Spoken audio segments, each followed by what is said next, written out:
स्वागत दोस्तों। अज दे इस प्रोग्राम विच मैं प्रितपाल माहुराणा ते मेरे नाल अजीत सिंह गिल।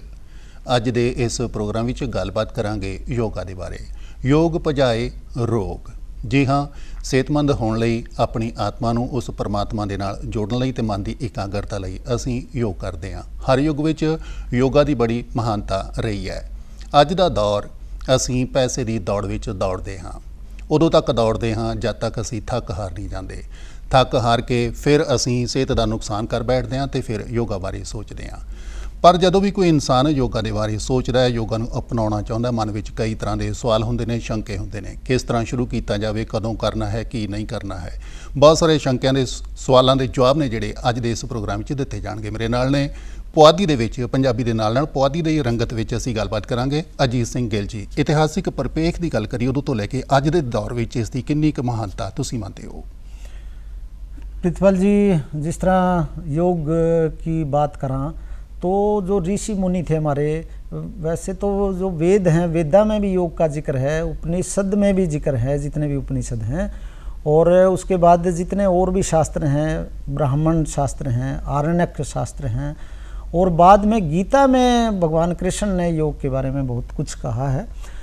लेकिन जो योग को आम आदमी तक पहुंचाने की बात है, जिसमें करके दिखाने वाली बात है, योग के आसन हैं, प्राणायाम हैं और मेडिटेशन है, वो महर्षि पतंजलि, जो ऋषि पतंजलि होया कर दे कोई 2200 साल पहले, तो ऋषि पतंजलि ने जो है बहुत कुछ लिखा भी है योग पर। योग को एक कॉमन मैन के पास किस तरह योग कर सकते हैं और किस तरह जा सकता है, वो सारा सब कुछ बताया है। अच्छा, योग में जो मैंने इतने दिन तक जो कुछ देखा है, बहुत सी बातें तो योग की एक्सपर्ट हैं। आज मैडम मुकेश चौधरी जी हमारे दौरे बैठी हैं, तो इन पे सुनाएंगे, सारा देखा भी गए, इनकी बात भी सुनाएंगे। लेकिन जितना मैंने देखा है कि जिस तरह श्वासन है, कुछ एक आम आदमी के जो इस्तेमाल होने वाली बात है, श्वासन में कि है शव का मतलब शव आसन, यानी एक शव का मतलब जब आदमी मर जाता है तो बिल्कुल इस तरह जो लेटा होता है कि उसमें उसकी कोई हलचल नहीं होती शरीर में किसी तरह की। जी। तो वो अगर सीधा होकर लेट जाए और बिल्कुल उसी की तरह लेटा रहे और अपने धीरे धीरे अपने आराम से सांस लेंदा रहे, तो उससे शरीर रिलैक्स हो जाता है इंसान का। तो वो रिलैक्स के लिए सबसे बढ़िया आसन है। उसके बाद वज्रासन है। दोनों अपने स्टूडेंट हैं जो पंजाबी यूनिवर्सिटी पटियाला के मैडम आई हुई हैं और साथ में ये स्टूडेंट हैं, तो ये करके भी दिखाऊंगे। वज्रासन है वो खाना खाने के बाद कर सकें, वो ज़्यादा कुछ नहीं होता, घुटनों के उसमें बैठना हो, ये बताओगे। तो उसमें खाना भी हजम हुआ और साथ में जो है वो अपना जो आजमा है, आजमा भी बढ़िया हो जाए उसमें। अच्छा, कई ये हैं कि सीख तो ले हैं। मैंने एक और चीज़ देखा कि आपने जो कुछ भी नहीं करना आंदा तो प्लाथी मार के, सुखासन बोल रहे हैं इसने योग में, प्लाथी मार के बैठ जो, रीढ़ की हड्डी सीधी रखो, क्योंकि रीढ़ की हड्डी इसमें सीधी रखनी बहुत जरूरी है। किस तरह कि जिस तरह पानी आप अपना बगीचे में पानी देवा तो उस टाइम जो पाइप है, मान ले पाइप बीच में तो मुड़ गई तो पानी बंद हो जाएगा, पानी सही नहीं जाओ। तो इसके जो योग के फायदे हैं, वो रीढ़ की हड्डी सीधी होनी जरूरी है, क्योंकि अपना पीछे जो ब्रेन से लेके और जो सारा कनेक्शन है वो रीढ़ की हड्डी के साथ जुड़ा है। तो रीढ़ की हड्डी सीधी होनी चाहिए। प्लाथी मार के बैठ जाओ और धीरे धीरे आराम से जैसे सांस लेते रहो, गहरे सांस, क्योंकि 3 तरह के सांस हैं इसमें, जैसे नाक से सांस ले लिया, फिर छाती में ले लिया, फिर पेट में ले लिया। सबसे गहरा सांस है वो पेट तक जाता है जी। तो एक मेरे पड़ोसी हैं वो सरदार जी, वो मैं सुबह सुबह जब भी उठूँ तो वो मैं देखें वो सांस, ये जो सांस लेना और सांस छोड़ना, वो मैं देखूं पूरा अपना दरवा सारा और दूर तक पड़ोसियों ने भी सारे ने आवाज़ सुने। मखाई सा के खड़दू कर, मैंने कहा मगा सरदार जी ये आप कौन सा प्राणायाम करे? वो तेनों नहीं पता, मैं नवा सीख के आया, ये किन्ने फायदे हैं वो मैनू पता है। मैं सरदार जी फिर जोर क्यों लगाते हो? तुसी आराम नाल करो ना, बह के। तो कहने का मतलब ये है कि जदों प्राणायाम करते हैं ਉਹਦਾ मतलब दूजे बंदे भी डिस्टर्ब नहीं होंगे, नाले किसी तरह का कोई नॉइज़ भी नहीं होती जी जी। तो योग प्राणायाम की जो शक्ति है वो हमने देखी है जी जी, है ना। कोरोना काल च किस तरह किन्ने बंदे आयुर्वेद नाल ते कोरोना नाल किन्ने बंदियां दी जिंदगी बची है ना। किन्नी शानदार जड़ी एक विधा है, एक खासियत है ये चीज़, तो सेहत वास्ते बहुत ही जरूरी है जी।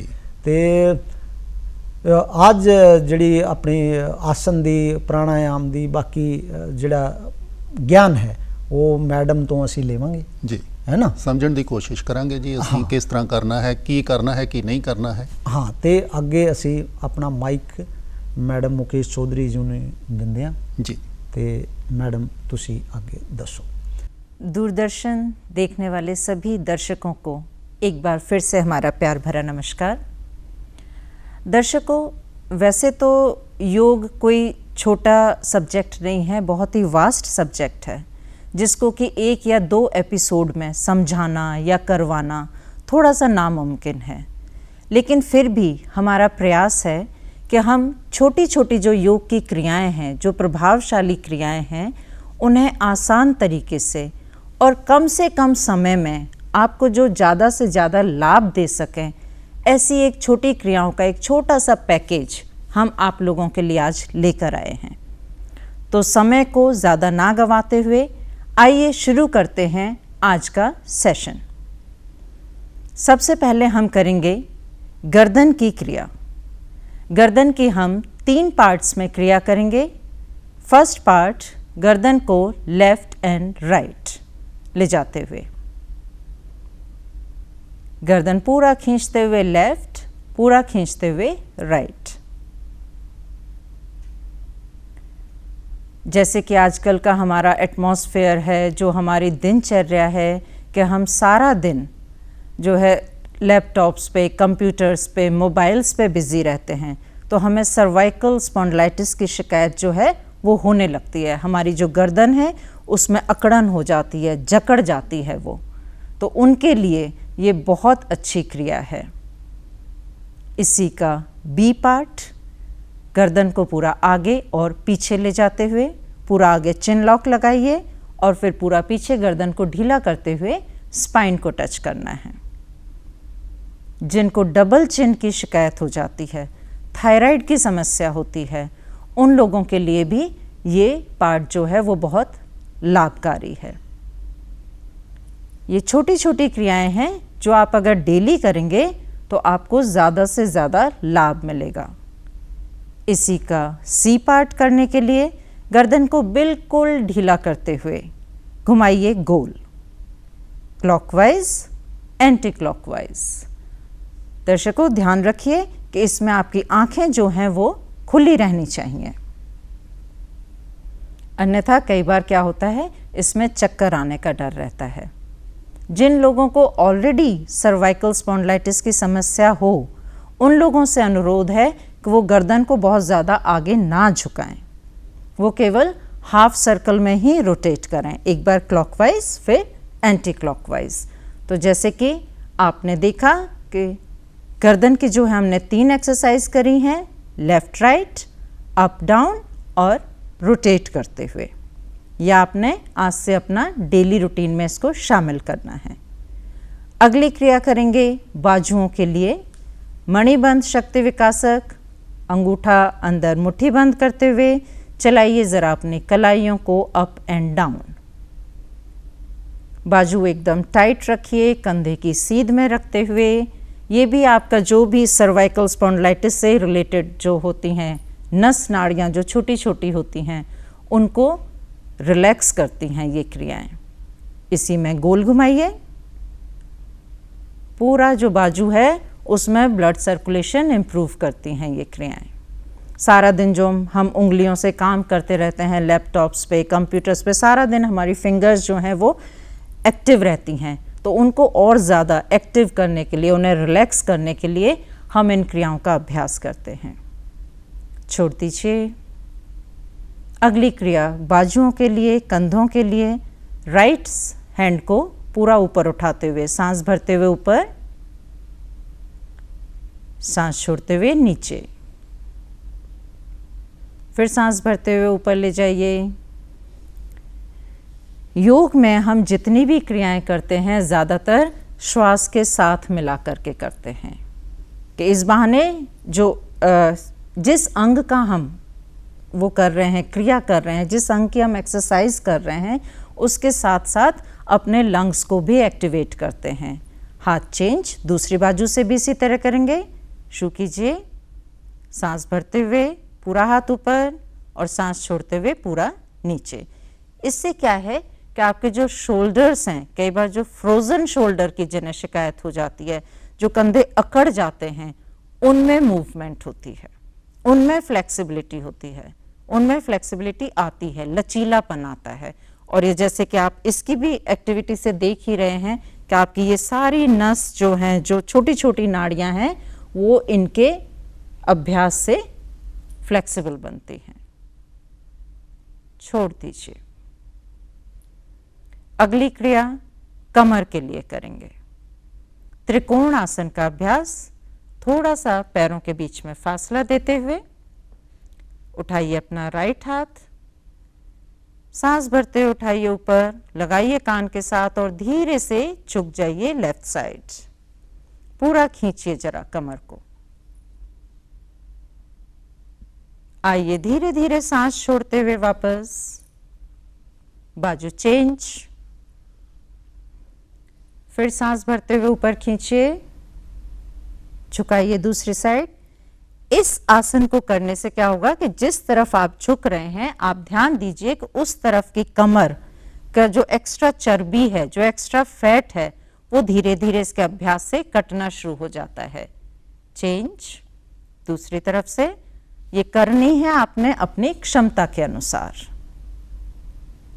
कि जितने आपकी बॉडी आपको अलाउड करती है, जितना आपकी क्षमता है, आप उतना ही इसका अभ्यास करेंगे। आइए धीरे धीरे वापस। कमर का ही एक और आसन, कटी चक्रासन, जो कि नाम से ही लगता है कमर को चक्र की तरह से गोल घुमाते हुए। ले आइए इसमें दोनों बाजू सामने और धीरे धीरे घूम जाइए लेफ्ट साइड। देखना है इसमें आपने अपने पीछे वाली जो बाजू है उसके अंगूठे के ऊपर फोकस करना है। जी, साइड चेंज धीरे धीरे। दोस्तों, मैं यहाँ पे एक बात और कहना चाहूँगी कि अगर आपको श्वास के उसमें कोई कन्फ्यूज़न होती है कि कब सांस लेना है, कब सांस छोड़ना है, तो मेरी आपसे एक ही सजेशन है कि आप श्वास के ऊपर फोकस ना करिए, अपनी जो श्वास है उसको नॉर्मल ब्रीदिंग के साथ करिए। आप लोग करते जाएं इसका अभ्यास। नॉर्मल ब्रीदिंग के साथ आप इन क्रियाओं का अभ्यास कर सकते हैं। और अगर आपको इजीली याद रह जाता है कि हाँ जी कब लंबी सांस लेनी है, कब लंबी सांस छोड़नी है, तो वो तो सबसे ही अच्छा है। आ जाइए वापस, छोड़ दीजिए। इसी में अगला जो क्रिया है, जो आसन है, वो है, उसको बड़ी आम भाषा में बोलते हैं कुर्सी आसन, चेयर पोज। वो है आपकी थाइस और घुटनों के लिए। आइए पोजीशन में लाइए दोनों बाजू सामने, हथेलियां नीचे की ओर। 1, आधा बैठते हुए, देखिए पोजीशन, सिर्फ आधा बैठना है। 2, ये आप करते रहिए धीरे धीरे 2 से 4 बार। धीरे धीरे सांस लेते हुए बैठिए, सांस छोड़ते हुए ऊपर। इसमें पूरा आधा बैठना है। लेकिन मैं यहाँ पर एक बात ज़रूर कहना चाहूँगी, जिन्हें बहुत एक्यूट पेन हो, घुटनों में बहुत ज़्यादा दर्द रहता हो, वो इसका अभ्यास अवॉइड करें, ना करें। बाकी ये आपकी थाइस को स्ट्रॉन्ग बनाता है, आपके घुटनों में फ्लेक्सिबिलिटी लाता है। आजकल घुटनों के दर्द की शिकायत तो बहुत छोटी उम्र से ही शुरू हो जाती है, तो उन लोगों के लिए ये अच्छी क्रिया है। छोड़ दीजिए। ये आपको सिर्फ एक तरीके बताए जा रहे हैं, कितनी बार करना है, कैसे करना है, ये आपने अपनी बॉडी के अकॉर्डिंगली देखना है। अभी हम सिर्फ आपको यहाँ ये बताने की कोशिश करेंगे कि इसको कैसे किया जाता है। अगली क्रिया टोज के लिए, अपने पांव मिलाते हुए एड़ी पंजे इकट्ठे। आइए 1, आइए पूरा पंजों के ऊपर। 2, वापस इसी को करते जाएं। हमारे पैरों में एक्यूप्रेशर के पॉइंट्स बताए जाते हैं। जैसे हमारे हाथों में एक्यूप्रेशर के पॉइंट्स हैं, उसी तरह से हमारे पैरों में भी एक्यूप्रेशर के पॉइंट्स हैं। मीन्स कि हमारे शरीर के सारे जोड़ों के, नस नाड़ियों के पॉइंट्स, या ये कह लीजिए कि हमारे स्वस्थ रहने के जो पॉइंट्स हैं, वो सारे हमारे हाथ और पैरों में होते हैं। तो उन्हें एक्टिवेट करने के लिए हम बार बार अप एंड डाउन करते हैं। लेकिन जब आप इसका दोस्तों अभ्यास करेंगे तो आप नोट करेंगे कि इसका इफ़ेक्ट जो है वो आपकी काफ मसल्स के ऊपर, पिंडलियों के ऊपर आता है। जब आप इसका अभ्यास करेंगे आप देखेंगे कि आपकी पिंडलियों में एक खिंचाव आता है। तो लेग्स को स्ट्रेंथन करने के लिए, अपने टांगों को मजबूत बनाने के लिए हम इसका अभ्यास करते हैं। जी, छोड़ दीजिए। आ जाएं वज्रासन में। दोनों पांव मोड़ते हुए मैं सुरेंद्र जी से विनती करूंगी कि आप इस आसन का बैक पोज जो है वो हमारे दर्शकों को दिखाएं कि किस तरह से इसमें बैठना है। जैसे हमारे मुस्लिम भाई बहन नमाज पढ़ने के लिए बैठते हैं, ये वही पोज है। पीछे अंगूठे मिले हुए, एड़ियों को खोलते हुए एड़ियों के बीच में आपको बैठना है। दोनों हाथ घुटनों के ऊपर, थाइस के ऊपर। बस ध्यान रखने वाली बात है कि आपकी जो कमर है, जो आपकी रीढ़ की हड्डी है, स्पाइन जिसको कहते हैं, वो एकदम सीधी स्ट्रेट होनी चाहिए। वज्रासन जैसा कि नाम से ही है, वज्र मीन्स स्ट्रॉन्ग, आपके शरीर को स्ट्रॉन्ग बनाता है ये आसन। आपको कोई भी डाइटिशियन, कोई भी डॉक्टर, कोई भी फिजिशियन ये नहीं कहेगा कि आप खाना खाने के बाद कोई एक्सरसाइज करें, कोई रनिंग करें, कोई वॉक करें या कुछ भी करें। एकमात्र योग वाले कहेंगे कि आप खाना खाने के बाद वज्रासन का अभ्यास अवश्य करें। केवल अभ्यास नहीं, अवश्य करें कहा है मैंने, कि ज़रूर करें, क्योंकि एकमात्र ये आसन है योग में जो आपके डाइजेस्टिव सिस्टम को स्ट्रॉन्ग बनाता है, जो आपके फूड पाइप को स्ट्रॉन्ग बनाता है। आपको इनडाइजेशन जैसी कोई शिकायत है, जिसको अपच बोलते हैं, एसिडिटी वगैरह की कोई शिकायत है, तो वो इससे दूर होती है। गैस्ट्राइटिस की शिकायत बहुत हो जाती है आजकल, वो भी इस आसन से दूर होती है। लेकिन बहुत से लोगों को शुरू में थोड़ी सी तकलीफ़ होती है कि जी बैठा नहीं जाता, एंकल्स में दर्द होता है, तो आप उसके लिए मेरी सलाह है कि छोटा सा कोई पतला सा कुशन या कोई पतला सा तकिया या आप अपनी चादर, कोई तौलिया, कुछ भी फोल्ड करके अपने पैरों के नीचे रख के एक हल्का सा सपोर्ट लेके इस आसन में अपनी जो आपकी बॉडी है, जितना आपके शरीर आपको अलाउड करता है, इसमें आप बैठने का अभ्यास अवश्य करें। इस आसन को आप आज से ही अपनी दिनचर्या में शामिल कर लीजिए। इसी में हम दूसरा आसन करेंगे, गोमुख आसन। अपने लेफ्ट पांव के ऊपर बैठते हुए राइट पैर को ऊपर से घुमाते हुए ले आएं। जो पैर ऊपर है, अब उसी हाथ को आप ऊपर से ले जाते हुए पीछे से दोनों हाथों को लॉक करते हुए पकड़ लीजिए। गोमुख आसन, जैसा कि नाम से ही पता चल रहा है, गाय के मुख की आकृति वाला आसन, कि ये जो आपके दोनों घुटने देख रहे हैं, ये इस तरह जैसे गाय का मुंह हो, और जो आप कोहनी देख रहे हैं, ये गाय के सींग को रिजेंबल करता है। गोमुख आसन, ऋषि मुनियों ने इस आसन के लिए कहा है कि ये आसन जिन लोगों को दमा की शिकायत होती है, अस्थमा, या कई बार हमारे लंग्स में बहुत ज़्यादा कफ जमा हो जाता है, ये हमारे लंग्स को ज़्यादा से ज़्यादा एक्टिवेट करता है। मैं आपसे अनुरोध करूंगी कि आप पाँव चेंज करके भी इस आसन का अवश्य ही अभ्यास करें। दूसरे पाँव से भी इसी तरह ही बैठना है। हमारी डेली रूटीन में जो हमारे लंग्स हैं वो इतने ज़्यादा एक्टिवेट नहीं रह पाते। कहते हैं कि हार्डली 30 या 40% ही हम उसमें ऑक्सीजन ले जा पाते हैं। तो ऐसी कुछ योग में क्रियाएं हैं, ऐसे कुछ योग में आसन हैं जिनके द्वारा हम ज़्यादा से ज़्यादा अपने लंग्स को एक्सपेंड करके उनमें ज़्यादा से ज़्यादा ऑक्सीजन जो है वो पहुंचा सकते हैं, जिससे कि जो हमारे लंग्स में बहुत ही माइक्रो, छोटे छोटे कहते हैं, सूक्ष्म छिद्र हैं जो कि एक रूटीन में ओपन नहीं हो पाते, तो हम इन आसनों के द्वारा उन छिद्रों में ज़्यादा से ज़्यादा ऑक्सीजन पहुंचाने का अभ्यास करते हैं। जी, आ जाएं आसन से वापस और साइड से करवट लेते हुए लेट जाइए पीठ के ऊपर। अब हम थोड़े से लेटकर किए जाने वाले आसनों का भी अभ्यास देख लेते हैं। ये अभी हमने 2 आसन किए थे बैठकर किए जाने वाले, 2 आसन किए हैं खड़े होकर किए जाने वाले। सबसे पहले आसन करेंगे पवन मुक्त आसन। ये भी दोस्तों पता ही है, पवन मुक्त यानी कि पेट की जो अनवांटेड गैस है, जो जिसे कहते हैं गैस्ट्राइटिस की जिन्हें शिकायत रहती है, ब्लोटिंग होती है लोगों को, उसके लिए बहुत अच्छा आसन बताया गया है। मोड़िए अपने राइट पांव को,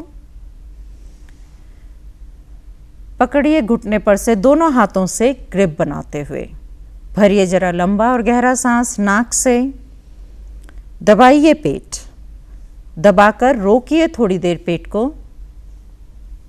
जब लगे कि आपकी सांस नहीं रुकेगी, आपको लग रहा है कि सांस अब बस बाहर आ रही है, तो उससे पहले ही धीरे धीरे पाँव ढीला कर दीजिए और नाक से सांस बाहर। इसी आसन को पाँव बदल कर भी करेंगे। दूसरे पैर से भी बढ़े हुए पेट को कम करने के लिए, जो एक्स्ट्रा चर्बी है उसको कम करने के लिए, इनडाइजेशन जैसी समस्या है उसको दूर करने के लिए, खट्टी डकारें आती हैं सारा दिन, उनको दूर करने के लिए हम इस आसन का अभ्यास करते हैं। जिन लोगों को कॉन्स्टिपेशन रहती है वो लोग भी यदि सुबह 1 गिलास गर्म पानी पी के नियमित इस आसन का अभ्यास करें तो वो देखेंगे कि हफ्ते 10 दिन के अंदर ही उन्हें इस आसन के लाभ जो हैं वो दिखने लगेंगे। दोस्तों, आसनों के साथ साथ अब हम करेंगे एक प्राणायाम का भी अभ्यास, अनुलोम विलोम प्राणायाम। अपने राइट हैंड की नासिकाग्र मुद्रा बनाते हुए शुरू करेंगे। ले आइए अपने हाथ को अपने नाक के ऊपर, धीरे धीरे लेफ्ट नॉस्ट्रल से लंबा और गहरा श्वास भरिए, नाक बंद, और धीरे धीरे राइट नॉस्ट्रल से सांस बाहर निकाल दीजिए। फिर इसी श्वास को राइट नॉस्ट्रल से ही लेंगे, उसी तरह नाक बंद करेंगे और लेफ्ट साइड से सांस बाहर निकाल देंगे। ये आपका 1 राउंड कंप्लीट होगा। जब आप लेफ्ट से लेके राइट से बाहर, राइट से लेके लेफ्ट से बाहर कर दिया तो आपका 1 राउंड कंप्लीट होता है। ये है अनुलोम विलोम प्राणायाम। ये आपकी जितनी भी नस नाड़ियाँ हैं शरीर की उनको खोल देता है। दोस्तों, मैं यहाँ पे आखिरी में एक बात ज़रूर कहना चाहूँगी कि केवल कहीं देख करके या कहीं सुन करके या केवल किताबों में पढ़ करके कभी भी योग अभ्यास ना करें। जब आपने योग का अभ्यास शुरू करना है तो किसी की सुपरविज़न में, किसी कोच के अंडर, किसी टीचर के अंडर ही इसका अभ्यास शुरू करें। जब आप एक बार सीख जाएंगे फिर आप अपना जो अभ्यास है वो अपने आप भी कर सकते हैं। इन्हीं शब्दों के साथ मैं यहाँ पे आपसे आज्ञा लेना चाहती हूँ। धन्यवाद। तो ये मैडम ने जिन्हें आसन दसे, प्राणायाम बारे दसा ते बाकी होर जिहड़ा योग दे होर चीज़ां हैं उन्हां बारे दसा, तो बहुत ही सानू बहुत वधिया लग्या। बिल्कुल जी, ਜਦੋਂ ਦੇਖਦੇ ਆ ਨਾ ਫਿਰ ਉਹਦਾ ਅਸਲ ਪ੍ਰੋਸੈਸ ਸਮਝ ਆਉਂਦਾ। ਵਰਨਾ ਬਿਨਾਂ ਦੇਖਿਓ ਮਨ ਵਿੱਚ ਕਈ ਵਾਰ ਕੁਝ ਸਵਾਲ ਹੁੰਦੇ ਨੇ, ਕਿੰਤੂ ਪਰੰਤੂ ਹੁੰਦੇ ਨੇ, ਪਰ ਦੇਖਣ ਤੋਂ ਬਾਅਦ ਉਸ ਨੂੰ ਕਰਨ ਦੇ ਪ੍ਰਤੀ ਬੰਦਾ ਸੁਚੇਤ ਹੋ ਜਾਂਦਾ ਕਿਸ ਤਰ੍ਹਾਂ ਸਹੀ ਢੰਗ ਨਾਲ ਕਰਨਾ। ਮੇਰੇ ਖਿਆਲ 'ਚ ਇਹਦੇ ਵਿੱਚ ਸਭ ਤੋਂ ਜ਼ਰੂਰੀ ਹੈ ਕਿ ਉਸ ਨੂੰ ਸਹੀ ਢੰਗ ਨਾਲ ਕਿਸ ਤਰ੍ਹਾਂ ਕੀਤਾ ਜਾਵੇ। हाँ, ये बहुत जरूरी है क्योंकि नुकसान भी ਤੁਹਾਨੂੰ हो सकता है जे तुसी गलत तरीके नाल करोगे। हालांकि मोटे तौर पे कोई इस तरह का नुकसान नहीं होता है योग प्राणायाम से, फिर भी तरीका होना चाहिए करने वास्ते। जी बिल्कुल दोस्तों, असी उम्मीद करते हैं कि साड़ी पेशकश तो तुहानू योगा के बारे किस तरह सही ढंग नाल आसने करने हैं, कदों कदों करने हैं, किहड़ियां गल्लां दा ध्यान रखना है। उम्मीद है कि ये जानकारी तुहाडे भरपूर काम आवेगी। तो आज बस इतना ही। अगली बार अगले कार्यक्रम में आपसे कुछ और गल्लां बातां करांगे तो कोई होर प्रोग्राम तुहानू दिखावांगे। तब तक के लिए सानू दो असी इजाज़त।